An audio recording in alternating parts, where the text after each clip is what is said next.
C'est une histoire de pouvoir, une histoire de grandeur, de fierté et de déchéance. Aujourd'hui, quand ce nom résonne dans les rues, il n'évoque plus que la colère, les bruits des groupes électrogènes qui brisent le silence de la nuit et cette obscurité devenue trop familière.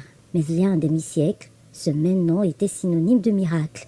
Dans ce nouveau numéro, nous nous intéressons à l'époque où la SEEG était le modèle absolu de la sous-région. Bienvenue dans la rue s'en souvient.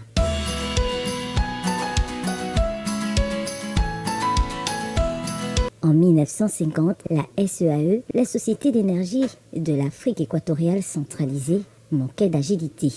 L'administration coloniale de l'époque a donc orchestré la création d'entités juridiques propres à chaque colonie. Le choix du Gabon. Libreville et Port-Gentil connaissaient un début d'essor industriel et urbain. Le besoin d'isoler la gestion locale a mené à la fondation de la SEG, une double mission. Contrairement à d'autres filiales purement électriques, la SEG a immédiatement intégré la double concession de la production d'électricité et de la distribution d'eau potable. Mais l'histoire s'accélère. 10 ans plus tard, après l'indépendance du Gabon, l'entreprise est passée sous contrôle public national pour la Société d'énergie et d'eau du Gabon. Le but est simple, nationaliser les ressources, dompter les fleuves et apporter la modernité dans chaque foyer gabonais. C'est le début d'une époque incroyable. On avait l'eau dans les ménages, on avait l'électricité, et on avait pratiquement les coupures. Et la SCG était vraiment une entreprise nationale. Vraiment, nous s'est posé avec la SCG. Ce qui se fait par le passé, c'est qu'on a toujours eu de l'eau, et des coupures de l'eau et de l'électricité. La SEG va rapidement dépasser toutes les espérances. Dans les années 70 et 80, le Gabon est en plein boom économique. Pour répondre à la modernité, le pays lance des chantiers pharaoniques. C'est l'ère des grands barrages hydroélectriques.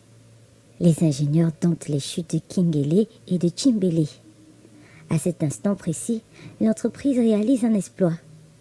Elle offre au Gabon une autonomie énergétique et une stabilité et fait des envieux chez les pays voisins.